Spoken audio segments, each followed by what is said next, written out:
Well বন্ধুরা, টাবু, কৃতি Shannon আর করিনা কাপুর অভিনীত নতুন হিন্দি সিনেমা ক্রু রিলিজ হয়েছে, যেখানে শাশ্বত চ্যাটার্জি আর কপিল শর্মাও আছে।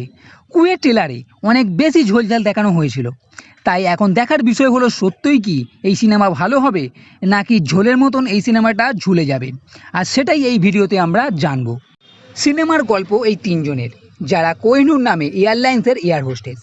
এখানে বিজয় মালিয়ার অ্যাঙ্গেলও ঢোকানো হয়েছে, মানে এই এয়ারলাইন্সের মালিক হচ্ছে বিজয় বালিয়া, যা কিনা দেউলিয়া হতে চলেছে, যার ফলে এই তিনজনের সঙ্গে সবাই মাইনে পাচ্ছে না।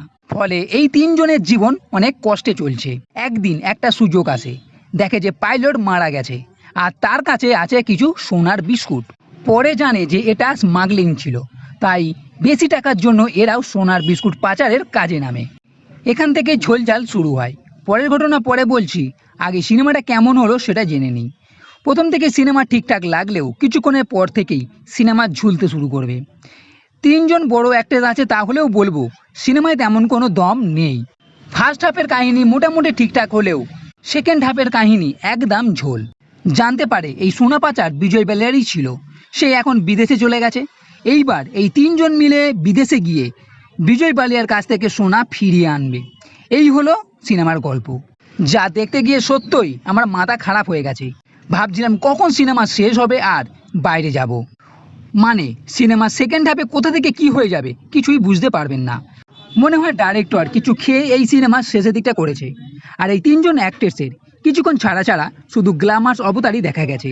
আর আমার মনে হয় এই তিনজনের গ্ল্যামার্স দেখে ডাইরেক্টর ভেবেছিল সিনেমা হিট হয়ে যাবে, তবে না, মনে হয় না এই সিনেমা বেশি দিন চলবে। আর সিনেমা হলে গিয়ে দেখার মতো তো এই সিনেমা নয়, আপনার টাকা পুরো বরবাদ হতে পারে। আর এই তিনজনের অ্যাক্টিং খুব যে আহামরি তাও নয়, এভারেজ অ্যাক্টিং লেগেছে। কিছুদিন অপেক্ষা করে যান, ওটিটিতে এলে দেখে নেবেন। বেশি তাড়াহুড়োর কোনো দরকার নেই। সিনেমাতে কিছু টুইস্ট নিশ্চয় দেখানো হয়েছে, তবে যা দেখে নিজেরই মাথা গুলিয়ে যাবে। তাই আমার সিনেমা খুব ভালো লাগেনি, আর এই সিনেমার ক্রুকে আমি ডেস্টারই দিতে পারবো। তো বন্ধুরা, এই ভিডিও যদি ভালো লেগে থাকে তাহলে লাইক করো, কমেন্ট করো, শেয়ার করো, আর এই চ্যানেলটি সাবস্ক্রাইব করতে কখনোই ভুলবে না। এই ভিডিও দেখার জন্য ধন্যবাদ।